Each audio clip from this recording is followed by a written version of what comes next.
Alright, I guess now would be a good as time as any to talk about it since I got some thoughts to share. It's been about 9 months now since I first started playing Yu-Gi-Oh! And, you know, for a game with as notorious a learning curve as this one, I figure it's probably not every day that someone gets to talk about a new player experience to where they're still actively playing and engaging with the game at a decently high level.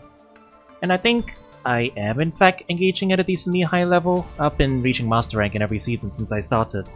Mostly because I find the game fun enough to keep wanting to play.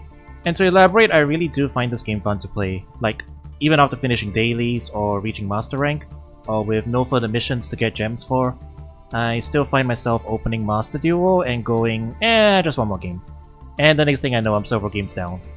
I guess I should think about it. What do I find good about Yu-Gi-Oh? I think I'm gonna drop a somewhat hot take here. I actually don't mind current advanced Yu-Gi-Oh format that much. Or even Master Duo's ranked mode. Do I think it's good? Probably not. Best of One's really sacky, and it's not the most competitive, I want to say. Actually, there's probably an argument to be had about how skill expressive advanced format really is. But I still do find it fun to an extent. Let me elaborate.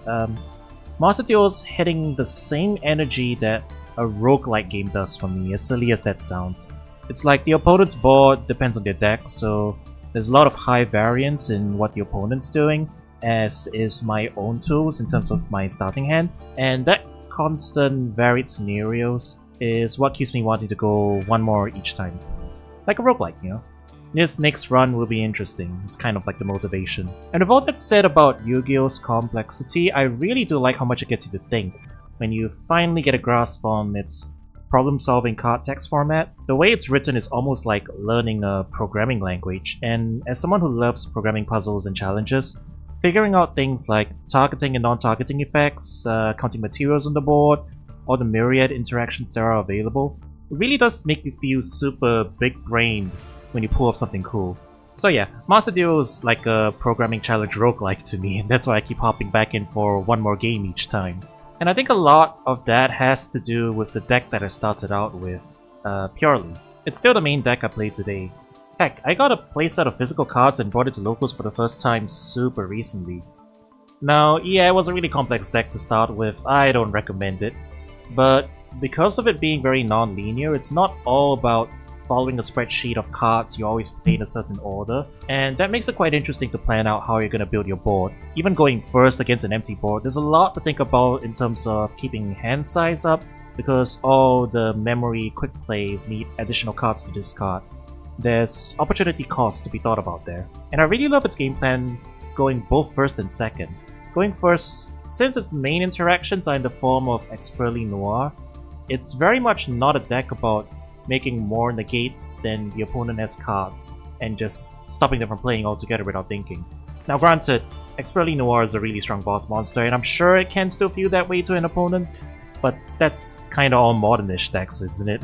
But yeah, from the pilot's point of view, Noir's interaction being bounces rather than negates means you do have to think a lot about where to fire it, whether it's to deny materials to the opponent, or making continuous back row fizzle, or moving targets out of the graveyard or field to make other effects fizzle. It's a lot more thinking about consequences and cascade effects from where you choose to use those actions. Especially since committing to using those usually makes Noir lose its unaffected status.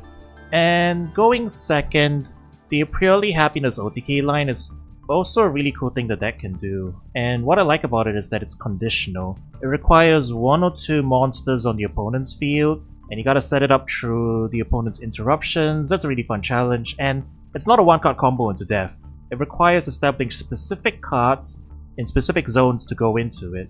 I usually feel like I have to work for it, and when a game is won or even just a board is broken with Purely, it always feels good. And really, I guess that goes to show how important it is to have a deck that you find interesting and fun in terms of keeping a player around. I've made and played a few other decks since then as well, with Minigo and Malice, but Purely is always the one I end up returning to. I guess it also helps that it plays well into Maxi and Fua, so games aren't instant scoop if those come down. But speaking of instant scoop, I guess that's enough talking up what I like about it, because there's definitely stuff that's frustrating about this game too. The complaints are common and repeated, and I'm not gonna be bringing much new to the table here, but it's true. Non-games happen a lot, and they're not enjoyable. Yu-Gi-Oh! Can be a very zero-sum game, and yeah, sometimes you could determine the winner just by comparing the opening hands with no real variance possible. Purely being the older theme that it is, I see a Malice or Raizio start to hit the board and resolve, and I know I can't play through it because they'll be putting up more interrupts than I have cards, and game is good is over before I take a single action. Now, the fact that you can just scoop and go next means I don't linger in it very long, which helps. But still, going back to the roguelike comparison I made earlier, winning and losing on different runs is expected, but when any specific run is just straight up unwinnable, that feels really bad. And in Yu-Gi-Oh's case, it can be unwinnable a lot of the time.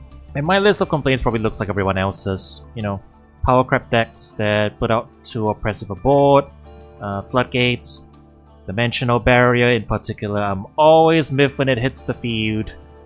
Turn-ending lingering hand traps like C and Draw. Basically, things that decide the game from the opening hand before you can interact with it. Those don't make for fun gameplay, but you know, that's what everyone else thinks too, so there's no new hot take there. I'm hearing the Justice Hunter decks that are coming up will buck the trend, and at the time of this recording, I'm already seeing some of Dracotale's gameplay, and I do like that a lot more. So maybe there's some new decks on the horizon that might be for me. But after playing Malice myself, as powerful as it was, I got bored of it pretty quick. Just playing it is nowhere near as interesting as Purely, I think. But that's my opinion. But yeah, ultimately I do enjoy Yu-Gi-Oh! A lot, and something about it just really got its hooks into me. As probably evidenced by how much of this year's content ended up being about it. A lot of it has to do with having IRL friends to play with, I suppose, and I gotta shout out Lux, who, as a Yu-Gi-Oh! Veteran, introduced me to other ways to play, like drafting, and also just being around for me to show off my cool plays too. I think that's also a big factor about sticking to a multiplayer game like this, cause if all I had was just faceless online opponents to play against, maybe things might have been different. But as is, I've got 2 more Yu-Gi-Oh! Videos in the pipeline at time of recording, one of which is just gonna be the end of your replay compilation of cool moments from this year, so do look forward to that. Here's to next year having more card game fun in store. Thanks for listening to my little ramble.